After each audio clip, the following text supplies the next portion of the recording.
नमस्कार प्यारे साथियों, नानक क्लासेस के यूट्यूब चैनल पे आपका स्वागत है। रोज 4 बजे आपको ये क्लास मिलती है और हम चर्चा कर रहे हैं आरपीएससी असिस्टेंट प्रोफेसर का जो तृतीय प्रश्न पत्र है उसकी लगातार आपको टॉपिक वाइज क्लासें दे जा रही हैं।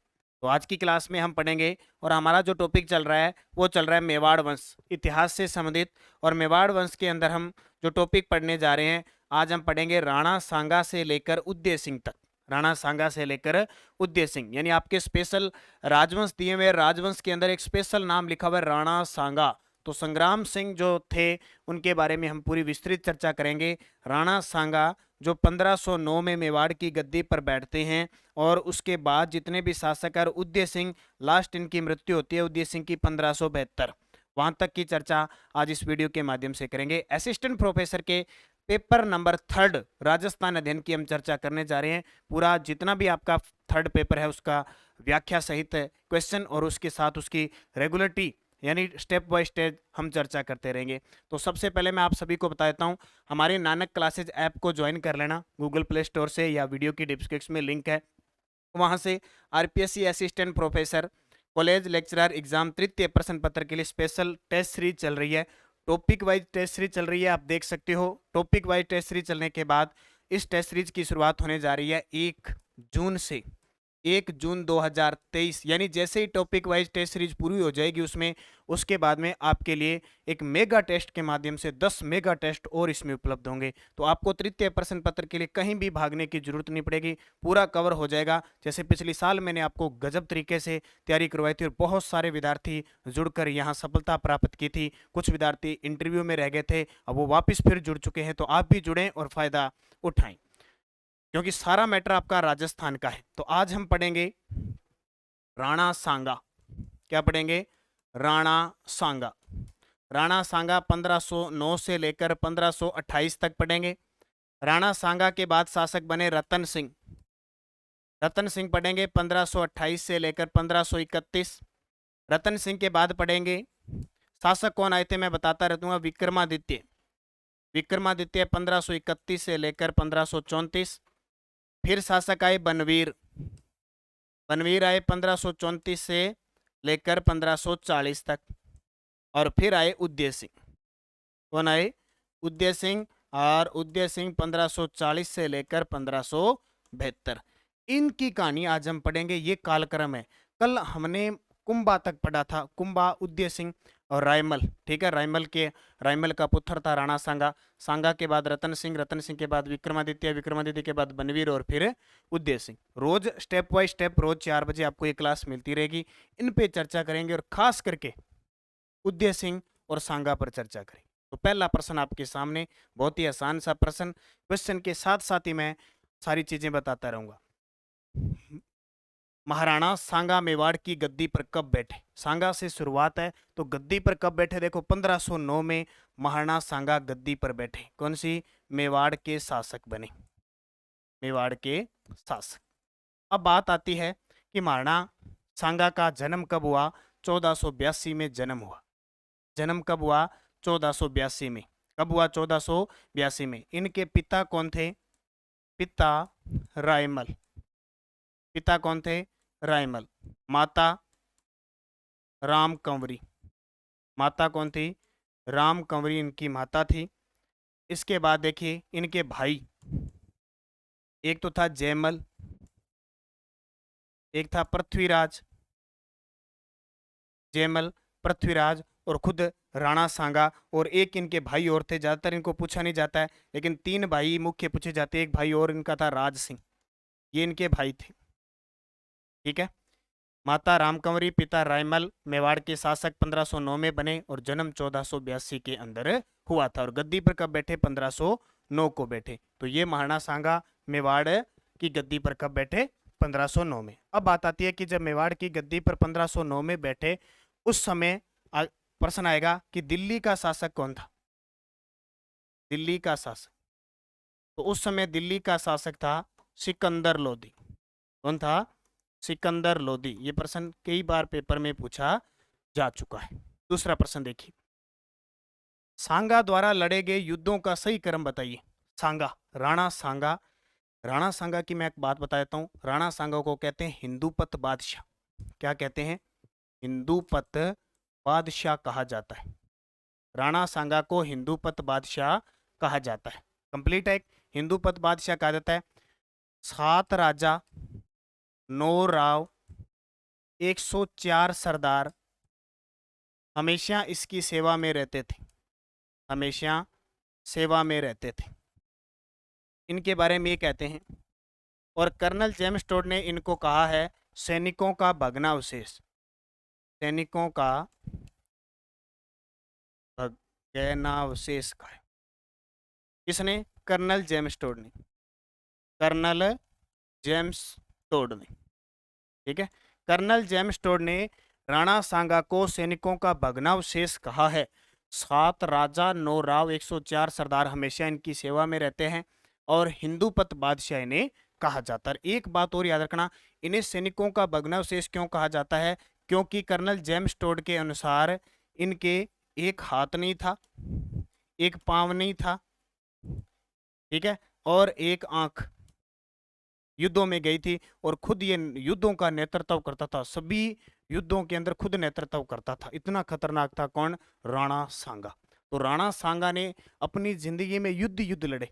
पहले जब वो शासक बना तो उससे पहले अपने भाइयों से युद्ध किया उसने, और उसके बाद में उसने दिल्ली सल्तनत के साथ बाबर आ गया, उनके साथ युद्ध लड़े। तो राणा सांगा द्वारा लड़े गए युद्ध देखो, राणा सांगा ने युद्ध कौन कौन से लड़े, मैं आपको थोड़ी सी डिटेल बताता हूँ यहाँ पे।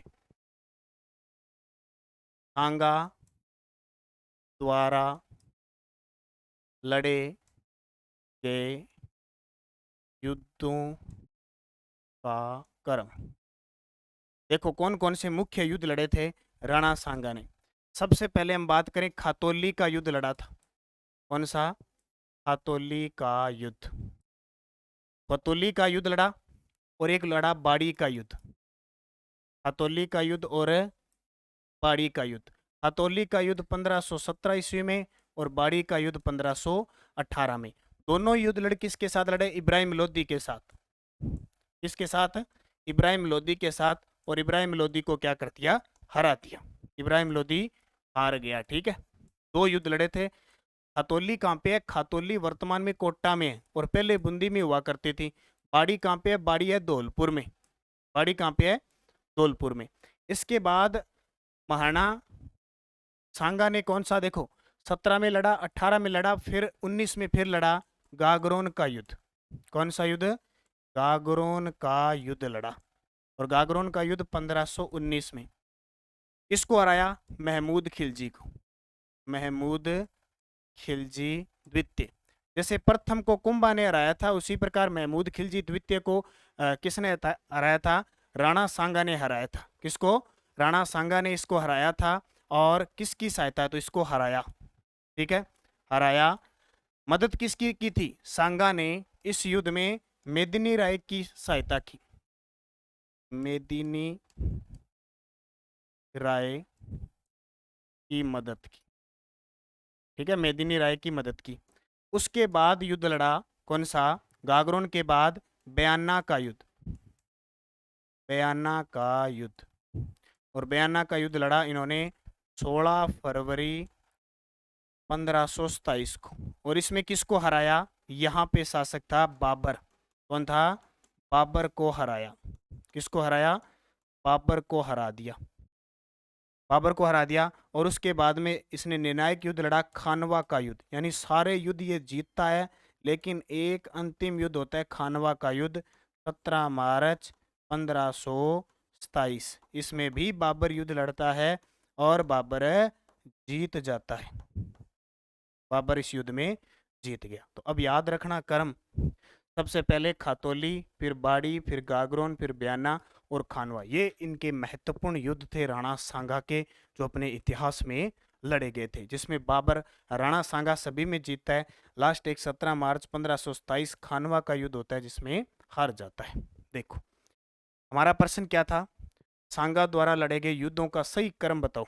तो सही क्रम देखो, बयाना, गागरोन, ये गलत हो गया। खातौली, बाड़ी, गागरोन, ये सही है। खातौली, बाड़ी, बयाना, खानवा, बयाना, बाड़ी। तो सबसे इंपॉर्टेंट सही उत्तर क्या हो जाएगा? खातौली 1517, बाड़ी 1518, गागरोन 1519। तो मैंने सारे के सारे युद्ध बता दिए, ये नोट कर लेना, इंपॉर्टेंट है। इसका स्क्रीनशॉट आप ले सकते हो अगर लेना चाहते हो तो, ताकि आप इन युद्धों को अच्छे तरीके से पढ़ सकें।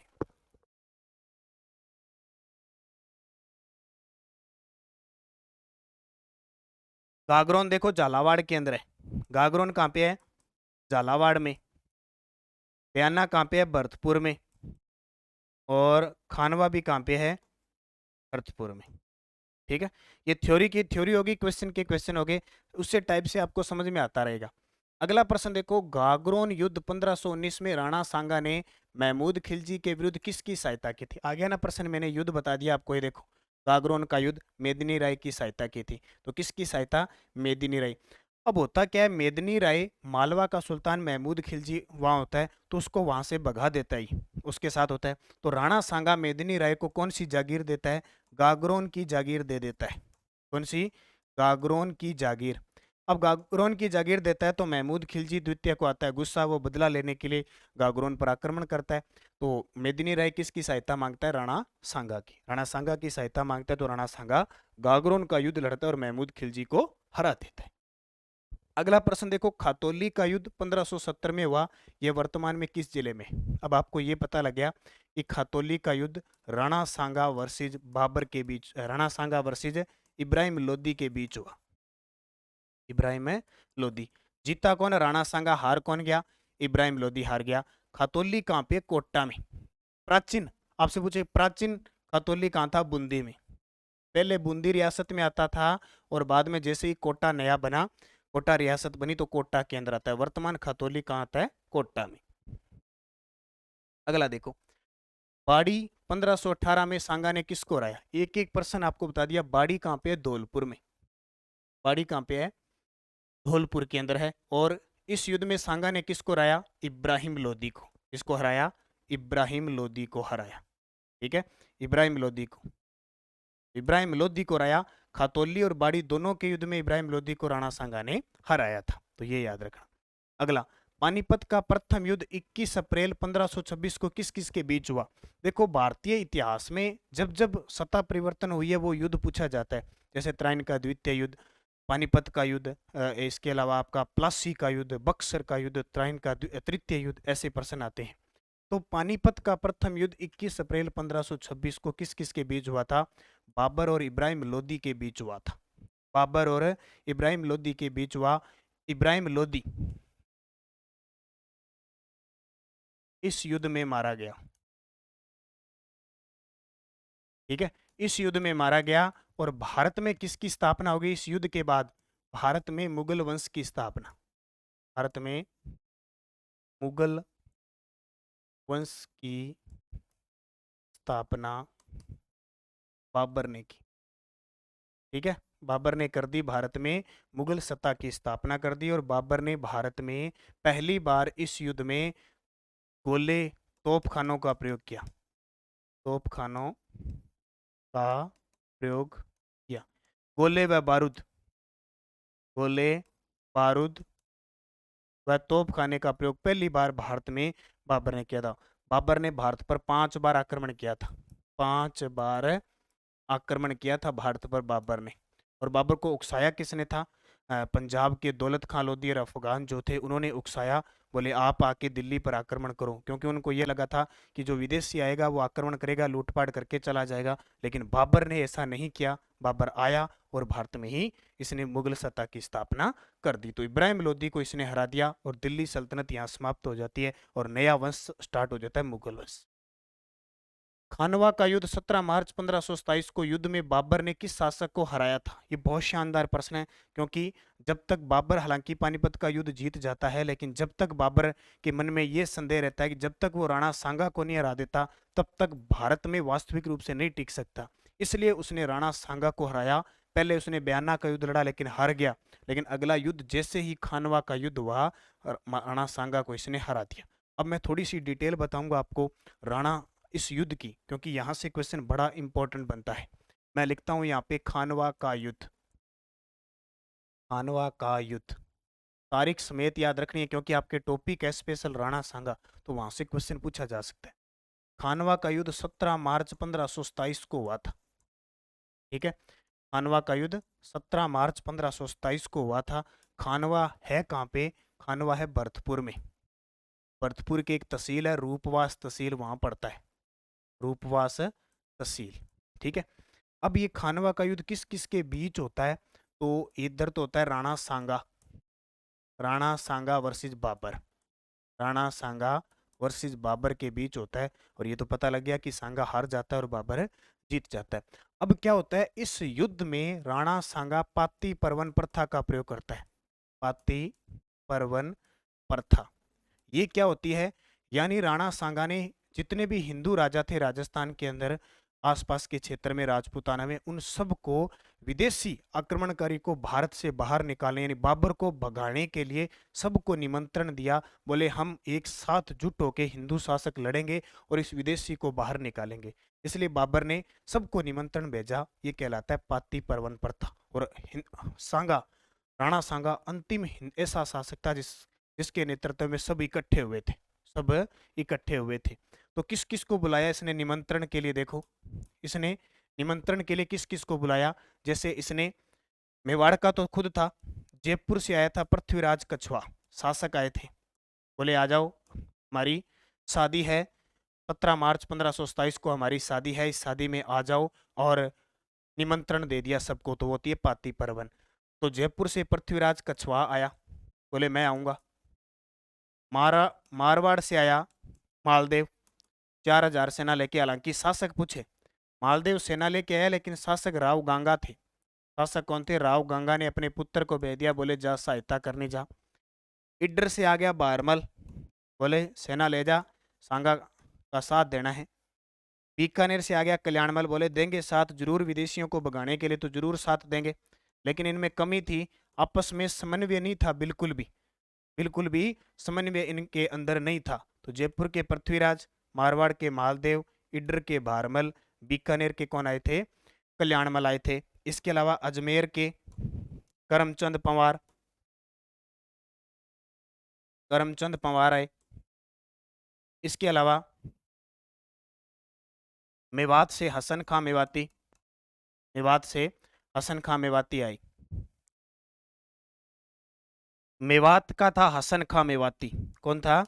हसन खां मेवाती। ये इंपॉर्टेंट है आपके लिए, बहुत ही खास, क्योंकि एकमात्र मुस्लिम सेनापति थे, एकमात्र मुस्लिम सेनापति, एकमात्र मुस्लिम सेनापति कौन थे? हसन खां मेवाती।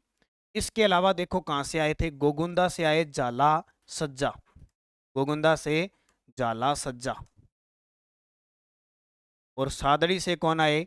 सादड़ी से अपनी सेना लेके आए जाला अज्जा, जाला अज्जा। इसके अलावा और देखिए, भरतपुर से आए थे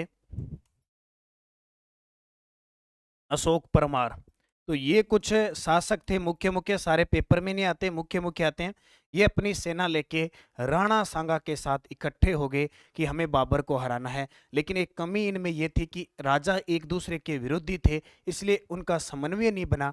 इतनी बड़ी सेना, यानी राणा लाखा के पास लगभग 1 लाख प्लस सेना थी, लेकिन बाबर के पास तुलगमा पद्धति थी, गोले बारूद थे, तोप थे, और सांगा के पास हाथी थे, इसलिए उसके सामने नहीं टिक पाए और खानवा युद्ध हारना पड़ा। तो ये कुछ शासक आप याद रखना, जयपुर के पृथ्वीराज कछवावा, मारवाड़ के मालदेव, इडर के भारमल, बीकानेर के कल्याणमल, अजमेर के करमचंद पवार, मेवात के हसन खां मेवाती, एकमात्र मुस्लिम सेनापति, बहुत बार पेपर में आता है। गोगुंदा के झाला सज्जा, सादड़ी के झाला अज्जा, जिन्होंने जब राणा सांगा घायल हो गया था तब उनकी छत्र जो चिन्ह होता है वो धारण किया और युद्ध किया और लड़ते हुए वीर गति को प्राप्त हुए थे। भरतपुर के अशोक परमार, ये वही अशोक परमार है जिनको बिजोलिया, जो ऊपरमाल का ठिकाना है, वो गिफ्ट में दिया था राणा सांगा ने। तो इन शासकों को याद रखना, ये युद्ध बड़ा ही गजब का हुआ था। इस युद्ध में राणा सांगा अगर घायल नहीं होते तो बाबर को हरा देते, यानी ये कंडीशन हो गई थी। बाबर की सेना एक बार घबरा गई थी, क्योंकि बाबर ने तुलगुमा पद्धति का प्रयोग किया था। हालांकि इस पद्धति में, तुलुगुमा पद्धति बड़ी गजब की पद्धति होती है। पद्धति ये होती है कि इसमें सैनिकों को तरीके से सजाया जाता है, तरीके, कुछ तोप के पीछे रखा जाता है, कुछ आगे रखा जाता है, रेस्ट दे दे के सैनिकों को स्पेशल उनको ट्रेनिंग दी जाती है कि आप तब आओगे जब ये सैनिक थोड़े थक जाएं। और वो पद्धति बड़ी गजब थी। इसके अलावा तोप खाने थे, गोले बारूद का इसने प्रयोग किया बाबर ने, इसलिए राणा सांगा के पास पुरानी पत्ती थी, वही पुराने हथियार थे, सेना बहुत थी लेकिन समन्वय नहीं था। इस वजह से राणा सांगा क्या है इस युद्ध में हार जाते हैं। और सबसे बड़ा कारण राणा सांगा को लास्ट में सलंदी तंवर, ठीक है, नागौर के जो खानजादा है उनके द्वारा विश्वासघात करना भी बहुत बड़ी बात थी, और सांगा का घायल होना इस कमी सबसे बड़ी थी। तो ये थोड़ी सी चीजें आपको याद रखना है, बाकी जैसे जैसे क्वेश्चन आएगा मैं उनकी चर्चा करूंगा। निम्न में से किस युद्ध में राणा सांगा ने, पीछे वाला देखो, तो इस युद्ध में आ गया राणा सांगा की क्या हो गई यहाँ पे, राणा सांगा 1527 में हार जाता है, और राणा सांगा की जो मृत्यु होती है वो 1528 में होती है, मृत्यु 1528 में। अब यहाँ से एक बात याद रखना, राणा सांगा की जो छतरी बनी हुई है, राणा सांगा की छतरी बनी हुई है मांडलगढ़ में, और मांडलगढ़ कहाँ पे है, भीलवाड़ा में, ठीक है, भीलवाड़ा में है। 32 खंभों की छतरी है, 32 खंभों की छतरी। आपसे पूछे इनका स्मारक कहाँ बना हुआ है, तो इनका स्मारक बना हुआ है बसवा दौसा में, ठीक है। और इनकी मृत्यु जो मानी जाती है वो मानी जाती है कालपी में, ठीक है, कालपी में। अब कई बार उत्तर इसका पेपर में ना कालपी नहीं दिया जाएगा, सीधा आ जाएगा इनकी मृत्यु कहाँ हुई, बसवा दौसा में, ये भी लिखा जा सकता है। तो दोनों को एक साथ ही माना है, ऑप्शन दोनों कभी एक साथ नहीं आते, तो ये चीजें भी आपको ध्यान रखनी है। उत्तर आ जाएगा राणा सांगा। अगला प्रश्न देखो, निम्न में से किस युद्ध में राणा सांगा ने बाबर को हराया। अब युद्ध मैंने सारे बता दिए, खानवा में सांगा हार गया, लेकिन इससे पहले जस्ट एक युद्ध हुआ था, बयाना का युद्ध, 16 फरवरी 1527 को। इस युद्ध में राणा सांगा जीत जाता है और बाबर हार जाता है। और ये कहते हैं कि बाबर की सेना का इतना मनोबल टूट जाता है इस युद्ध में कि बाबर की सेना युद्ध लड़ने से इनकार कर देती है, ऐसी कंडीशन हो जाती है। और बाबर को फिर इस युद्ध के बाद, हारने के बाद बाबर जिहाद का नारा देता है। बाबर कहता है कि मैं आज से शराब पीना छोड़ दूंगा, मैं तमगा कर हटा दूंगा, काबुल में सोने के सिक्के बांटूंगा, यहाँ तक कह देता है। लेकिन सैनिक नहीं मानते, सेना कहती है हम युद्ध नहीं करेंगे क्योंकि इतना खतरनाक है राणा सांगा, वो हमें हरा देगा। इधर से काबुल से एक ज्योतिषी आ गया था, काबुल से एक ज्योतिषी आ गया था, उसने कहा कि अब युद्ध, एक मोहम्मद शरीफ नाम का दोस्त था, उसने कहा पूर्व वालों के साथ युद्ध मत लड़ो, बाबर हारेगा, बाबर के जो ग्रह नक्षत्र है वो अच्छे नहीं चल रहे। तो सेना तो वैसे मनोबल टूट गया। तो ऐसे करते करते इस युद्ध में बाबर हार गया। हारने के बाद बाबर ने गाजी की उपाधि, वो सॉरी, जिहाद का नारा दिया था, तब जाके सेना लड़ी थी खानवा का युद्ध, नीतू निर्दय। और आपसे पूछे कि बयान किस युद्ध के बाद जिहाद का नारा दिया, बयाना। किस युद्ध से पहले दिया, खानवा। फिर आपसे पूछे कि बाबर ने गाजी की उपाधि किस युद्ध के बाद धारण की, खानवा युद्ध के बाद, खानवा युद्ध के बाद, खानवा युद्ध के बाद, ठीक है, ये याद रखना। अगला, राणा सांगा के बाद मेवाड़ के शासक कौन बने थे, पहले ही मैंने बता दिया था, सांगा के बाद रतन सिंह। और अभी पता नहीं सेकंड ग्रेड, पता नहीं सीएटी का पेपर हुआ था, उसमें क्वेश्चन आया था वन रक्षक में कि सांगा के बाद शासक कौन बना था, रतन सिंह। कौन बना, रतन सिंह। पन्ना दाई ने अपने पुत्र चंदन का बलिदान देकर मेवाड़ के किस शासक को बनवीर से बचाया था। ये देखो, पन्ना धाय का जो अभी पेनोरमा बन रहा है, आपको एक तो सारे विद्यार्थी, कॉलेज लेक्चरर के जितने विद्यार्थी हैं, सुबह 8 बजे करंट अफेयर्स की क्लास आती है, राजस्थान करंट अफेयर्स की, 15 से 20 मिनट की डेली लिया करो, वीकली मंथली सारी क्लासें उपलब्ध है, डेली क्लास लिया करो, क्योंकि आपका सारा फोर्स नहीं राजस्थान जीके का है, और उसमें पकड़ मजबूत करनी है। एक एक पॉइंट आपके लिए इंपॉर्टेंट है, क्योंकि बहुत सारी पर्सन ऐसे आ जाते हैं जो हमें छोड़ने होते हैं। इसलिए एक तो करंट सुबह रोज देखा करो, 8 बजे क्लास आती है फिक्स, निरंतर आप देखते रहे तो एक दिन करंट आपका इतना मजबूत हो जाएगा कि आपका एक भी क्वेश्चन है वो गलत नहीं होगा, एक भी क्वेश्चन है गलत नहीं होगा। तो देखो, और अभी मैंने करंट में बताया था कि पन्ना दाय का पेनोरमा कहाँ बन रहा है, करंट का प्रश्न है, तो ये इनका पैतृक गांव है पाडोली चित्तौड़गढ़ के अंदर, पाडोली चित्तौड़गढ़ में। तो ये कंटिन्यूज आप करंट से जुड़े रहना है, और साथ साथ में मैं जोड़ता रहूंगा आपको। तो पन्ना दाई ने अपने पुत्र चंदन का बलिदान देकर किसको बचाया था, उदय सिंह को बचाया था। उदय सिंह को कुंभलगढ़ दुर्ग में रखा था, कुंभलगढ़ दुर्ग में, आशा देवपुरा के पास, आशा, कुंभलगढ़ दुर्ग में आशा देवपुरा के पास सुरक्षित रखा था। ये भी याद रखना, किससे बचाकर? बनवीर से सुरक्षित रखा। ठीक है, तो उदय सिंह आ गया। असत्य कथन बताइए। असत्य कथन देखो, उदय सिंह को बनवीर से बचाकर कुंभलगढ़ दुर्ग में रखा गया, बिल्कुल सही। आपसे पूछे उदय सिंह का पालन पोषण कहाँ हुआ था? कुंभलगढ़ दुर्ग में। उदय सिंह का 1537 में मालदेव के सहयोग से कुंभलगढ़ में राज्याभिषेक हुआ, बिल्कुल सही है। 1537 में राज्याभिषेक हो गया था। उदय सिंह ने उदय सागर झील, झील है ठीक है, उदय सिंह ने उदय सागर झील,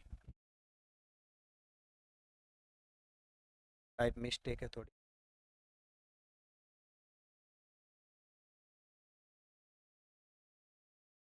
उदय सागर झील व मोती मगरी महलों का निर्माण करवाया था, ये भी सही है। इसके अलावा उदय सिंह ने अकबर को परास्त किया था, ये गलत है। उदय सिंह ने अकबर को परास्त नहीं किया था, बल्कि 1567-68 के चित्तौड़गढ़ के तीसरे साके में अकबर ने उदय सिंह को परास्त किया था। तो असत्य ये पॉइंट हो गया। जयमल व फत्ता मेवाड़ के किस शासक के सेनापति थे? तो याद आता होगा चित्तौड़ का तीसरा शाखा, चित्तौड़ का, चित्तौड़गढ़ का थर्ड शाखा, शाखा कब हुआ? 1567-68 में। आक्रमण किसने किया? अकबर ने। इधर शासक कौन था चित्तौड़गढ़ का? उदय सिंह। शासक कौन था? उदय सिंह था। उदय सिंह के सेनापति कौन थे? सेनापति जयमल फत्ता, जयमल फत्ता, और इनके साथ थे कल्ला राठौड़। कौन थे? कल्ला राठौड़। इस युद्ध में क्या होता है? उदय सिंह तो दुर्ग छोड़ के चला जाता है, जबकि जयमल और फत्ता और कल्ला राठौड़ वीरता से लड़ते हैं और इस युद्ध में वीर गति को प्राप्त हो जाते हैं। और इस युद्ध के अंदर चित्तौड़गढ़ का तीसरा साका 1567-68 में होता है।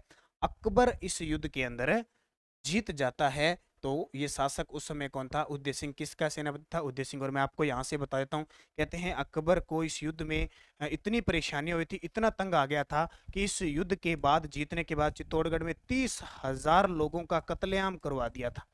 लोगों का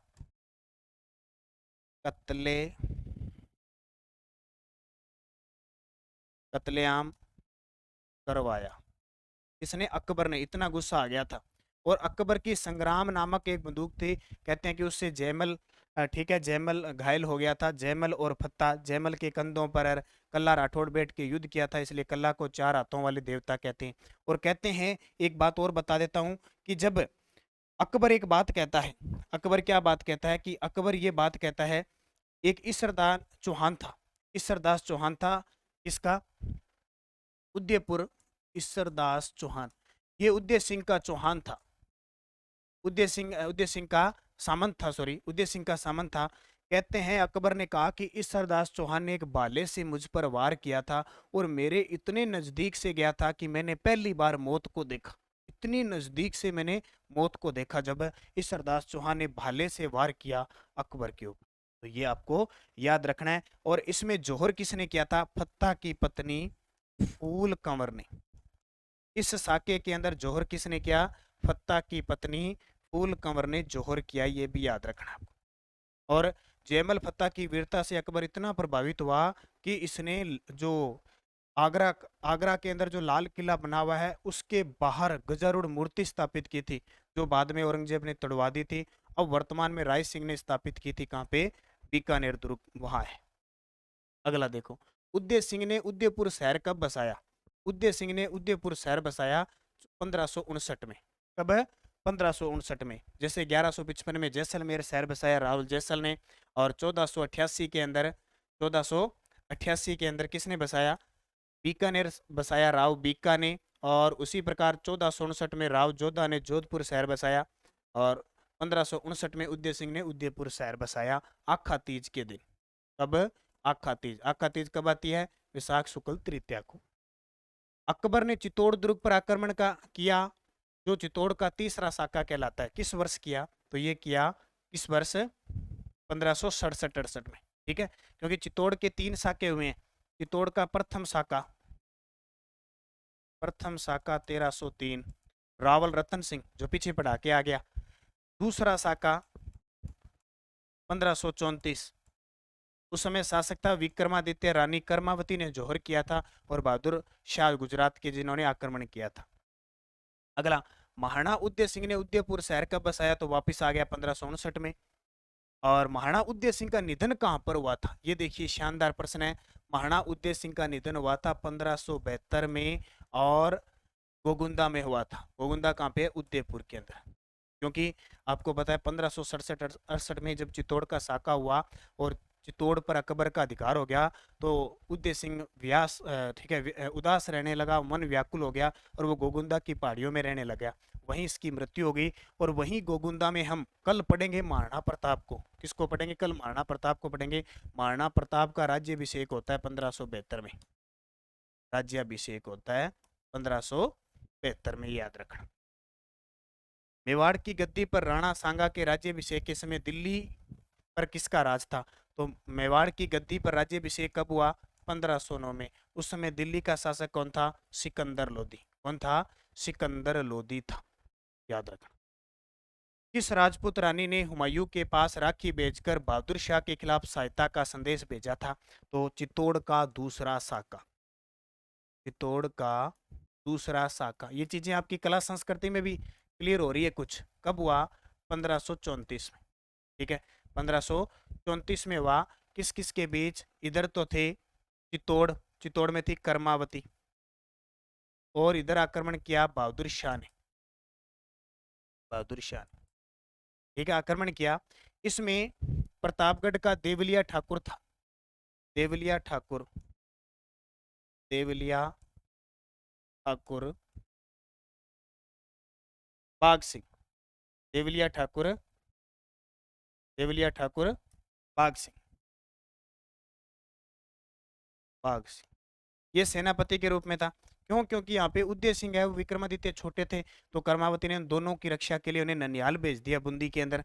तो देवलिया ठाकुर बाघ सिंह के नेतृत्व में लड़े। हालांकि कर्मावती ने राखी भेजी थी मुगल बादशाह हुमायूं को। हुमायूं ने एक्सेप्ट भी कर ली थी, लेकिन हुमायूं एक ऐसा शासक था जो निर्णय लेने में बड़ा ही ऐसा था कि टाइम बहुत लेता था। हाँ भर देता था लेकिन काम जल्दी से नहीं करता था। कहते हुमायूं ने कहा ठीक है मैं रक्षा करूंगा, लेकिन वो सोच विचारने में इतना समय लगा देता है कि बहादुर शाह चित्तौड़ पर आक्रमण कर देता है और ये चित्तौड़ का दूसरा साका हो जाता है। हालांकि बाद में हुमायूं आता भी है तो देखता है कि सब जगह तबाही मची हुई है और बाद में हुमायूं बहादुर शाह को भगा भी देता है। लेकिन हुमायूं ने राखी भेजी थी किसको? रानी कर्मावती ने हुमायूं के पास राखी भेजी थी, लेकिन हुमायूं ने एक्सेप्ट करने के बाद बहुत समय लगा दिया था। इस वजह से क्या हुआ कि ठीक है, तो ये याद रखना है आपको, इंपॉर्टेंट है। अगला देखो, राणा हमीर की उपलब्धियों के कारण रसिक प्रिया में कौन सी उपाधि प्रदान की गई है? तो राणा हमीर, ये राणा हमीर हुआ है हमीर सिसोदिया जिसको हमने कल पढ़ा था। हमीर सिसोदिया जिसको हमने कल पढ़ा था उसके बारे में कहा गया। तो हमीर सिसोदिया के बारे में हमने पढ़ा कि 1326 में सिसोदिया वंश की नींव डाली थी हमीर ने, वो पढ़ा। इसके अलावा इसे विषम घाटी पंचानन की उपाधि दी गई है। ठीक है, एक वीर राजा की उपाधि दी गई है। तो ये पूछ रहा है कि रसिक प्रिया में उसको कौन सी उपाधि दी गई थी? वीर राजा की। हालांकि उसको मेवाड़ का उदारक भी कहते हैं, विषम घाटी पंचानन की उपाधि भी दी गई है। हरमाड़ा का युद्ध निम्न में से किन किन के मध्य हुआ? यह हरमाड़ा का युद्ध हुआ था 1557 ईस्वी में। यह युद्ध हुआ था उदय सिंह और हाकिम खान के बीच और इस युद्ध में उदय सिंह कहते हैं हार जाता है। इसलिए कर्नल जेम्स टोड कहता है कि 1567-68 में भी उदय सिंह अकबर से हारता है। ये छोटे मोटे युद्ध भी हारता है। और चंदन देखो, पन्ना दाई ने अपने पुत्र चंदन का बलिदान देकर बनवीर से इसको बचाया। तो ये तो जिंदगी भर के बचते बचते रह गया और लास्ट में इसकी 1572 में। इसलिए कर्नल जेम्स टोड ने कहा कि राणा सांगा और महाराणा प्रताप के बीच अगर उदय सिंह नहीं होता ना तो आज मेवाड़ का इतिहास कुछ और ही होता। क्योंकि ये कंडीशन है देखो उदय सिंह की। हालांकि इसने बहुत कुछ सोच समझ के काम किया होगा, अपने सिस्टम से किया होगा, लेकिन इतिहासों की बातें देखें तो उदय सिंह और हाकिम खां के बीच। मेवाड़ के किस शासक ने राम शंकर सम्या शंकर नामक जलाशयों का निर्माण करके मेवाड़ में खेती को प्रोत्साहित किया था? देखो कितना शानदार है प्रश्न है। मेवाड़ में खेती करना भी शुरू कर दिया था। कई राजा महाराजा लड़ने में व्यस्त थे, कई राजा महाराजा लड़ने में व्यस्त थे, लेकिन कई राजाओं ने क्या किया था? कई राजाओं ने खेती करना भी प्रारंभ किया था। खेती करने का मतलब उन्होंने ये सिस्टम किया था कि हमारी जो प्रजा है वो इसी हिसाब से रहे कि हमें अन्न जल की किसी भी प्रकार की कमी ने आए, तो ये भी थे। तो ये शासक आया था रायमल। अब रायमल का जो कालक्रम है, ये रायमल की बात करें तो ये रायमल उद्दा के बाद शासक आए थे। लगभग मान के चलो 68 से 1573 से लेकर लगभग 1509 तक रहे थे। इनकी कोई ज्यादा कोई उपलब्धि नहीं मिलती है। रायमल की विवाह हुआ था सिंगार देवी के साथ। ये सिंगार देवी जोधा की पुत्री थी। एक अवल बावल की संधि हुई थी, कल हमने पढ़ी थी, उस संधि के तहत हुआ था। चित्तौड़ के दूसरे शाखे में देवलिया प्रताप के को महाराणा प्रताप का प्रतिनिधि बनाया गया था। तो अभी पढ़ा, देवलिया प्रताप बाघ सिंह के नेतृत्व में यहाँ प्रतिनिधि बनाया गया। इस युद्ध में बहादुर शाह जीत जाता है और बाघ सिंह के नेतृत्व में सेना क्या करती है, केसरिया करती है, और कर्मावती क्या करती है, इसमें जोहर करती है। कर्मावती क्या करती है, जोहर करती है। अब साका क्या होता है, साके का मतलब है कि जब सेना केसरिया करती है, यानी युद्ध करती हुई मारी जाती है, उसके बाद जो महिलाएं होती है वो अपने स्त्रीत्व को बचाने के लिए जोहर करती है। तो जब जोहर और केसरिया दोनों होते हैं तो वो कहलाता है साका। निम्न में से किसे सैनिका का भग्नावशेष कहा जाता है? तो कर्नल जेम्स टोड ने राणा सांगा को सैनिकों का भग्नावशेष कहा, क्योंकि एक हाथ, एक पैर, एक आंख गवा दिया था युद्धों में उसने, लेकिन फिर भी युद्धों का नेतृत्व करना था। इतना ताकतवर शासक था, इसे सैनिकों का भग्नावशेष महाराणा सांगा ने कहा। और 80 घाव थे इसके शरीर पर। कितने? 80 घाव। छोटे मोटे नहीं होते हैं। 80 घाव का मतलब एक अंगुली नहीं थी, आधा कान नहीं था, आधा नाक नहीं था, ठीक है, कहीं पार भाला निकला हुआ था, कहीं कुछ बड़े बड़े ऐसे घाव थे उसके। आप तो ऐसे ढूंढ के दिखा दो, एक आधे ढूंढोगे कि कहते ना क्या तेरे निशान कौन सा, तो निशान नहीं मिलता अपने, तो पता नहीं कहाँ से फिर कोई तिल वगैरह ऐसे ढूंढ ऐसे कर देते हैं। और यहाँ राणा सांगा देखो तकरी की तरह घूमता था। राजस्थान में राजपूतों की पाती परवन नामक परंपरा को पुनः जीवित करने वाला राजपूत शासक कौन था? राणा सांगा। मैंने बता दिया आपको। उदय सिंह की रानी का नाम बताइए जिसके कहने पर उदय सिंह ने अपने ज्येष्ठ पुत्र महाराणा प्रताप के स्थान पर जगमाल को अपना उत्तराधिकारी बनाया। ये कल की कहानी हम पढ़ेंगे कि उदय सिंह की एक तो पत्नी थी जयवंता बाई, जो महाराणा प्रताप की माँ थी। एक पत्नी थी उदय रानी बटियाणी धीर बाई। इसके कहने पर, क्योंकि इससे ज्यादा प्रेम करता था, इससे ज्यादा प्रेम करता था, तो इसका पुत्र था जगमाल। तो उदय सिंह ने महाराणा प्रताप की जगह किसको शासक बना दिया? जगमाल, जगमाल को। लेकिन मेवाड़ की जनता क्या चाहती थी? महाराणा प्रताप को राजा बनाने, तो महाराणा प्रताप ही बना। ठीक है। निम्न में से महाराणा सांगा के संदर्भ में असत्य कथन बताओ। देखो 1504 से 1508 ईस्वी तक सांगा गृह क्लेश के कारण अज्ञातवास में रहा। बिल्कुल, मैंने कहा था ना भाइयों से युद्ध लड़ा था इसने, मतलब गृह क्लेश चलता ही रहा। महाराणा सांगा का राज्यभिषेक 14 मई 1511 को हुआ था, ये गलत है। इनका राज्यभिषेक 1509 को हुआ था। जयमल से बचने के लिए सांगा ने अजमेर के करमचंद पंवार से शरण ली थी। बिल्कुल शरण ली थी। राणा सांगा की मृत्यु 30 जनवरी 1528 को हुई थी, ये भी सही है, तो ये गलत हो जाए। ठीक है। और ये असिस्टेंट प्रोफेसर की टेस्ट सीरीज है भाई, असिस्टेंट प्रोफेसर की टेस्ट सीरीज। तो विद्यार्थी मेरे साथ जुड़े हुए हैं, टेस्ट सीरीज जरूर लें, क्योंकि टॉपिक वाइज टेस्ट सीरीज के बाद शुरू होने जा रही है इसके अंदर मेगा टेस्ट सीरीज। सभी टॉपिकों का एक टोटल एक हर एक geography, history, political, economics, current, सबकी टेस्ट सीरीज। तो इसे ज्वाइन कर लेना जो तैयारी कर रहे हैं, क्योंकि वैकेंसी आपकी अगले महीने आने वाली है। वैकेंसी आने के बाद जल्द आपका एग्जाम हो जाएगा। सबसे पहले आरपीएससी यहीं से स्टार्ट कर रही है। बैठे मत रहना, तैयारी कर लेना, क्योंकि आपका सब्जेक्ट मजबूत है। और इसके चक्कर में लगभग बहुत सारे विद्यार्थी पीछे रह गए थे।